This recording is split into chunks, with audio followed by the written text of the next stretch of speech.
अस्सलाम वालेकुम, welcome back student. आज हम हार्निया को डिस्कस करेंगे कि बेसिकली हार्निया क्या होते हैं। हार्निया की हम टाइप्स पढ़ेंगे, इसकी पैथोफिजियोलॉजी, नर्सिंग इंटरवेंशन और इसके साथ साथ नर्सिंग डायग्नोसिस को डिस्कस करेंगे।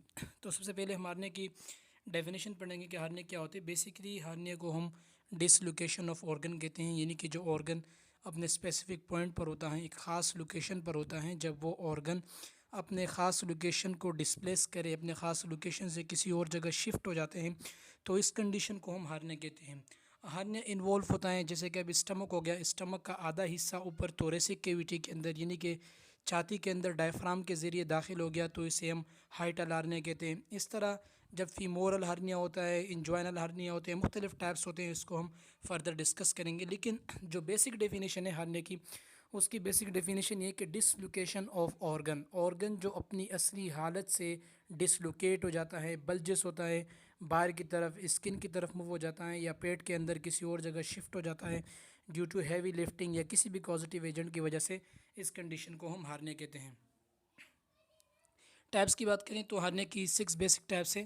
पहले टाइप्स को हम एपिगेस्ट्रिक हार्निया कहते हैं, दूसरे टाइप्स को हम इंजॉइनल हार्निया कहते हैं, और तीसरे टाइप्स को incisional hernia, femoral hernia, umbilical hernia, और लास्ट वन को हम हाइटल हार्निया कहते हैं, जो कि अपर स्टमक में इन्वॉल्व होता है। तो हाइटल आर्निया की पोजीशन यहाँ पर हाइटल आर्निया की पोजीशन भी वाज़ेह है। हाइटल आर्निया में स्टमक का आधा हिस्सा ऊपर थोरेसिक कैविटी के अंदर शिफ्ट हो जाता है। एपिगेस्ट्रिक आर्निया जो पेट का एपिगेस्ट्रिक रीजन होता है, जहाँ पर कोई भी यानी कि स्मॉल इंटेस्टाइन के हिस्सा डोडेनम या गॉल ब्लैडर वगैरह, इसकी हार्नेशन हो जाती है। अम्बिलिकल हार्निया में मोस्टली जो अम्बिलिकल कॉर्ड होता है, जिसे हम नाफ कहते हैं, उसकी हार्नेशन हो जाती है। इंजॉइनल हार्निया में जो इंटेस्टाइन होते हैं वो स्क्रूटम के अंदर दाखिल हो जाते हैं।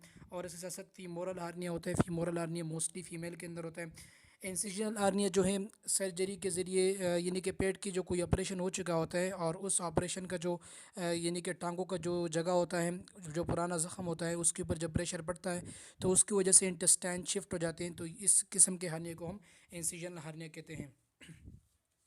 एपिगेस्ट्रिक हार्निया की बात करेंगे तो एपिगेस्ट्रिक हार्निया जो है ये हार्निया के एक टाइप से, जो कि एपिगेस्ट्रिक रीजन में एब्डोमिनल वॉल के साथ जुड़ा होता है, यानी कि एब्डोमिनल वॉल के अंदर कोई डिफेक्ट आ जाता है, तो उसकी वजह से इंटेस्टाइन बाहर की तरफ जो है बल्जेस हो जाते हैं, बाहर की तरफ गुब्बारे की तरह नमूदार हो जाते हैं, और इसे हम एपिगेस्ट्रिक हार्निया कहते हैं।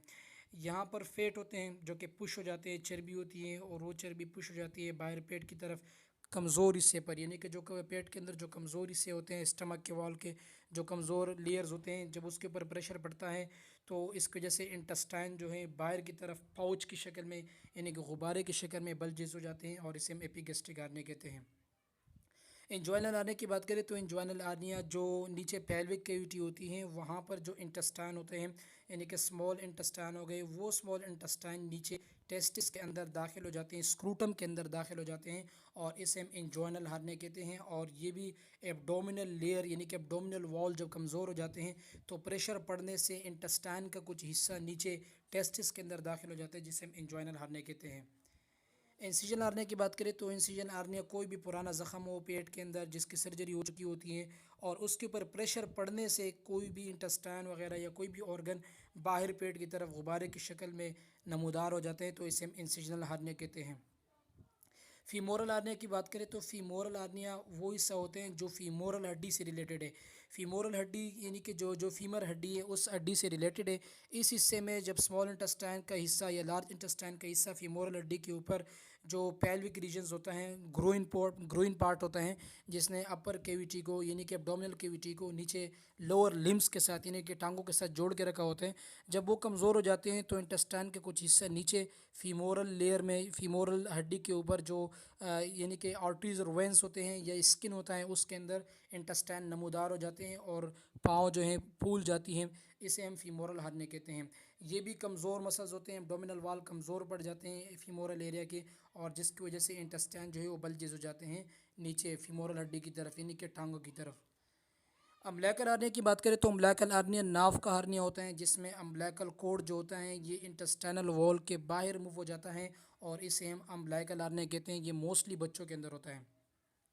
हाइटल एर्निया की बात करें तो हाइटल एर्निया में स्टमक का अपर पार्ट जिसे हम हाइटस कहते हैं, वो हाइटस किसी भी पॉजिटिव एजेंट की वजह से ऊपर एपिगेस्ट्रिक रीजन के ज़रिए, एपिगेस्ट्रिक रीजन से थोरेसिक कैविटी में दाखिल हो जाता है। इसकी बेसिक वजह डायफ्राम की कमज़ोरी होती है। जब डायफ्राम कमज़ोर हो जाते हैं तो एपिगेस्ट्रिक जो हाइटस पोर्शन होता है स्टमक का, वो ऊपर थोरेसिक कैविटी के अंदर शिफ्ट हो जाता है।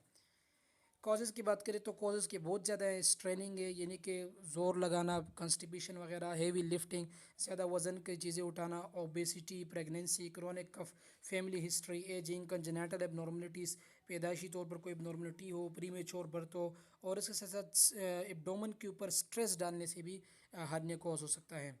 पैथोफिजियोलॉजी की बात करें तो कोई भी प्रीडिस्पोजिंग फैक्टर, जैसे कि आपको कॉजेज़ बताएं, ये प्रीडिस्पोजिंग फैक्टर ही हो सकते हैं। ये आके प्रेशर को इंक्रीज़ करेगा कंपार्टमेंट ऑफ द एब्डोमेन पर, एब्डोमेन के ऊपर प्रेशर इंक्रीज़ होगा।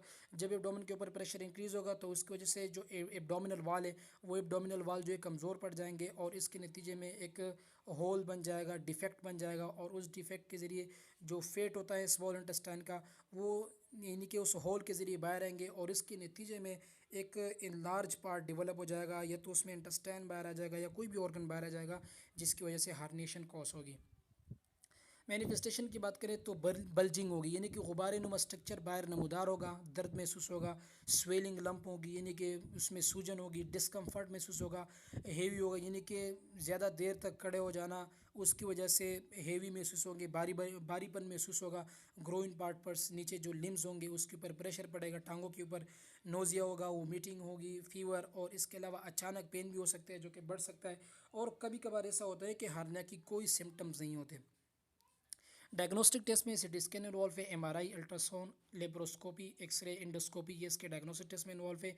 और मेडिकल मैनेजमेंट की बात करें तो इसकी कोई ट्रीटमेंट नहीं है, ओनली ऑन सर्जरी, इसकी सर्जरी होती है।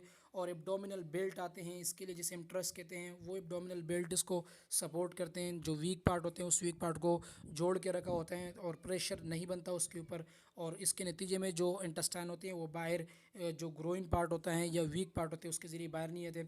इसके अलावा सर्जिकल इंटरवेंशन जो है, ये इसका सर्जिकल इंटरवेंशन बहुत ज़रूरी है, कोई मेडिकल ट्रीटमेंट इसका है नहीं। और इसके अलावा सपोर्टिव ट्रीटमेंट में जैसे कि एनाल्जेसिक हो गया, एंटासिड हो गया, ये चीज़ें इसको मेडिकल मैनेजमेंट में दे सकते हैं। लाइफ स्टाइल बहुत ज़्यादा ज़रूरी है, यानी कि ज़्यादा देर तक बैठने से के काम से गुरेज करना चाहिए, एक्सरसाइज करना चाहिए, वेट को रिड्यूस करना चाहिए। ये तमाम तर चीज़ें लाइफ स्टाइल मॉडिफिकेशन में आते हैं। सर्जिकल मैनेजमेंट में हार्नियोरेपी कहते हैं, हार्नियोरेपी कहते हैं यानी कि जो हार्निया होते हैं उस हार्निया को वापस अपनी असली हालत में ले जाना, इसे हम रिपेयर ऑफ हार्निया कहते हैं। या हार्नियोटोमी, जिस ऑर्गन की हार्निएशन हो जाती है, जिस मसल की हार्निएशन हो जाती है, अगर वो एबनॉर्मल हो गए होंगे, उसके अंदर कोई डिफ़ॉल्ट आ गया, तो उसको रिमूव करना हार्नियोटोमी कहलाते हैं, सर्जिकल प्रोसीजर है। इसके साथ साथ हार्नियोप्लास्टी, हार्नियोप्लास्टी जो है सर्जिकल रिपेयर है, जहाँ पर मेश पेच, एक चन्नी इस्तेमाल किया जाता है लॉन्ग टर्म के लिए, एक हफ्ते के लिए या एक महीने के लिए, जब तक वो ज़ख़म ठीक नहीं होता। और यानी कि पहले ऑर्गन को अपनी असली हालत पे ले जाते हैं, इंटेस्टाइन को, जैसे कि इंटेस्टाइन की हार्नेशन हो गई है, इंटेस्टाइन को असली हालत में ले जाएंगे, असली हालत में ले जाने के बाद उसके ऊपर माश पेच रखेंगे, और उसके बाद उसकी वोंड हीलिंग होगी, और तब जाके हार्नियोप्लास्टी प्रोसीड होगा।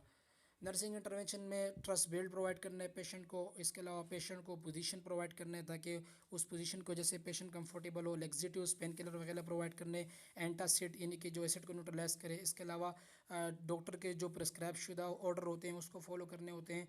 कंफर्ट देना है पेशेंट को, स्मॉल और फ्रिक्वेंट मील देना है, कम कम खुराक देना है, और वक्फे वक्फे से देना है। नोज़े और वोमिटिंग से पेशेंट को बचाना है। इनपुट और आउटपुट को मेंटेन रखना है। ईटिंग यानी कि खाना सोते वक्त या सोने के बिल्कुल इन वक्त खाना खाने से मना करना चाहिए पेशेंट को।